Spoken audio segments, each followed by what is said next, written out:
राधे राधे गुरुजी। जी गुरुजी मैं बेनाथ हूँ। मैं बेनाथ हूँ गुरुजी। बेनाथ? हाँ, मेरे कोई नहीं है, तो कोई सलाह करना है तो सारे कहते हैं गुरुजी से। मतलब क्या सलाह करना बताओ? ऐसा क्यों कह रहे हैं कि कोई नहीं? हम सबके भगवान होते हैं ना। जो अनाथ कभी नहीं होता, जिसके नाथ जगन्नाथ हो वो अनाथ कैसे हो सकता है? तो वही गुरुजी कोई बात करनी, सलाह करनी तो कहते क्या सलाह करनी है बताओ? इतनी दूर तुम नाम दाम ले, गुरुजी से मिल नहीं सकते हो। उनका कोई बात नहीं। आप मिल भी रहे हैं, बात भी कर रहे हैं, अब सलाह क्या लेना है उसका सदुपयोग करो टाइम का। वही मेरे 2 बच्चे हैं, कुड़ी मुंडा। मैं अपने जिंदगी में लाइफ में गलती बहुत बड़ी कर लिया हूँ। आपने गलती की है? हाँ जी, मेरे माँ पे सारे हैं लेकिन उसने बुलाते नहीं है, छोड़ दिया। लव मैरिज कराया हूँ, भाग के आ गई। कौन? मैं। आपने लव मैरिज की थी? हाँ जी। तो पति कहाँ गए? वो अपने गांव में दूसरी जनानी के पास रहते हैं, उसकी बात मानते हैं, मेरी अब नहीं मानते। तो उन्होंने आपके साथ लव मैरिज किया था? हाँ जी।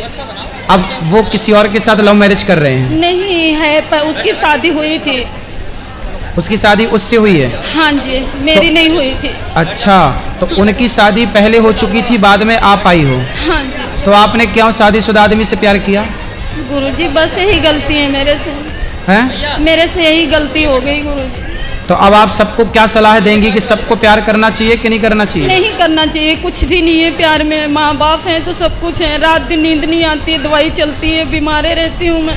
मुझे इतनी हिम्मत नहीं है तो मेरे देख लो, जो लड़कियां प्यार व्यार करती हैं भाग जाती हैं, वो लड़कियां, ये भी एक लड़की थी और आज रो रही है ये लड़की। बहुत परेशान। ये लड़की प्यार का ये परिणाम होता है।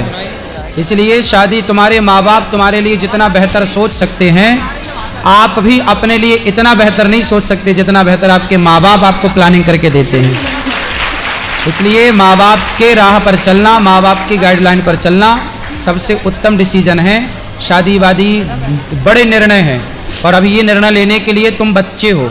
जो तुम अपने आप को समझते हो ना कि जी हम तो बहुत पढ़ लिख गए, हम अपना खुद फैसला कर सकते हैं, हम खुद अपना जीवन साथी चुन सकते हैं, तुम्हें अक्ल ही नहीं है कि जीवन साथी का मतलब क्या होता है। तुम भले डिग्रियां लिए घूम रहे हो, लेकिन जीवन का जो रियल अनुभव है वो तुम्हारे माँ बाप को ज़्यादा है, भले वो अनपढ़ हैं, पर जीवन जीने का अनुभव होता है बेटा। इसलिए आपने कितने साल पहले प्यार किया था? 15 साल हो गए गुरु। बच्चे हैं? ये सामने बैठे हैं, कुड़ी मुंडे हैं, बच्चा भी नहीं मानता मेरी बात। तो जब आपने अपने माँ बाप की नहीं मानी तो अब बच्चे से क्या उम्मीद करती हो कि वो माने आपकी? नहीं। तुमने कौन सी बात मानी अपने माँ बाप की? नहीं। तो आपने शादी कर ली थी मनमाने तरीके से। हाँ। और करी भी तो उससे करी जिसकी ऑलरेडी शादी थी। 3 बेटे हैं उसके। फिर लोगों को तो केवल शोषण करना अच्छा लगता है। आप जैसी लड़कियां ना जाने कितनी उसने सेट करी होगी, कितनों के साथ रहा होगा, उसने तो अपनी मौज करी चला गया। और आप लोगों को जो प्यार का भूत चढ़ जाता है ना कि हमारा वाला ऐसा नहीं होगा, तुम्हारी वाला वैसा निकला। मैं बहुत दुखी हूँ गुरुजी, अब बोलो क्या करूं? अब तो ये तुम्हारे पाँव में कुल्हाड़ी मारी हो तो कर्म दंड भोगना पड़ता है बेटा। ये कर्म भूमि है, जैसी करनी वैसी भरनी, आज किया कल पाएगा। चढ़ता सूरज धीरे धीरे ढलता है, ढल जाएगा। अब तुम्हारा भी सूरज ढल रहा है तो तुम रो रही हो। जब तुम्हारी जवानी थी, जब तुमने ना माँ की सुनी, ना बाप की सुनी, ना समाज की सुनी, अब तो ढलता सूरज, तब तो रोगी। और ये तुम्हारे कर्म दंड है, इसलिए रोना मत, अब बर्दाश्त करो जो है। अब गुरुजी बच्चे को पालती हूँ, काष्टी व्रत रखती हूँ, चिड़िया को दाना पाती हूँ, सब कुछ कर रही हूँ। शादी नहीं हुई आपकी? नहीं गुरुजी, कोर्ट से हुई थी। कोर्ट से हुई थी? हाँ जी। तो कोर्ट से हुई थी तो फिर आप रहो उसी के साथ? आता है लेकिन शराब शरोब पीता है, फिर बातें नहीं मानता।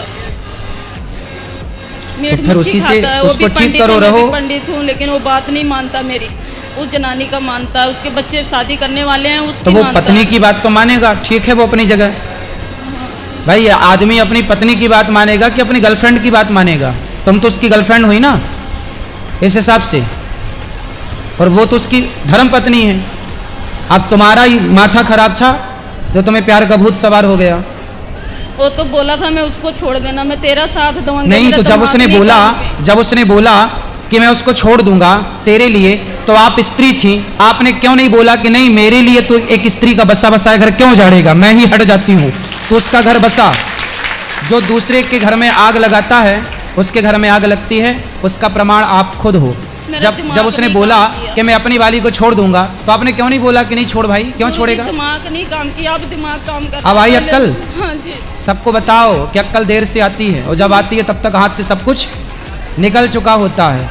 इसलिए ये तुम्हारी कथा सारी बहन बेटियों को सुननी चाहिए कि इन्हें जो अक्ल नहीं है, मनमाने तरीके से लव मैरिज कोर्ट मैरिज करके अपना माँ बाप की बात अनसुनी करती हैं, मनमाना करती हैं, उसका ये परिणाम है आज नहीं कल तुम्हें खून के आंसू रोने पड़ेंगे। इसलिए जो हम कह रहे हैं वो समझो, माँ बाप की आज्ञा, माँ बाप की राह पर चलना सबसे उत्तम डिसीजन है। अब तो गुरुजी माँ बाप भी नहीं बुलाते हैं मेरे को। अब माँ बाप भी आपको क्यों बुलाएंगे? माँ बाप भी अपनी जगह सही है। जब तुमने माँ बाप की इज्जत समाज में उछाल दी, जब तुम भाग के गई होगी तो तुम्हारे माँ बाप का सम्मान तो बढ़ाना होगा, नहीं, समाज ने तो उनका अपमान किया होगा। तो जब तुम एक बेटी होके अपने माँ बाप का अपमान कराओगी समाज में, तो फिर वो माँ बाप तुम्हें अब क्यों स्वीकार करेंगे?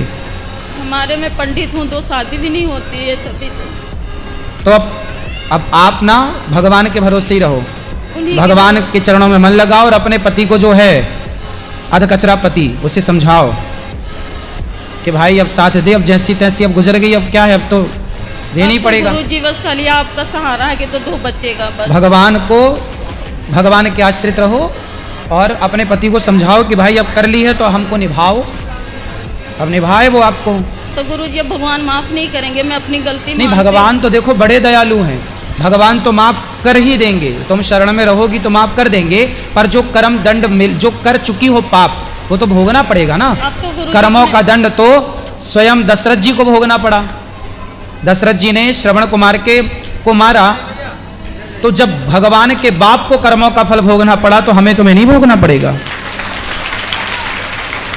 इसलिए ये काटना तो है समय, हंस के या रो के, इसलिए हंस के काटो, कथाएं सुना करो, बहुत शांति मिलेगी। कथे गुरुजी 5 साल हो गया सुनते हूँ, 2 साल आपका नाम दाम ले हूँ, रात दिन कथा चलती है हमारे यहाँ। मैं कोई चीज़ नहीं देखती हूँ, एक आपका शासन सुनती हूँ बस।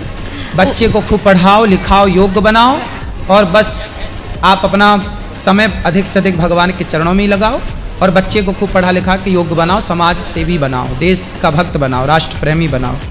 ठीक है गुरुजी, राधे राधे। खुश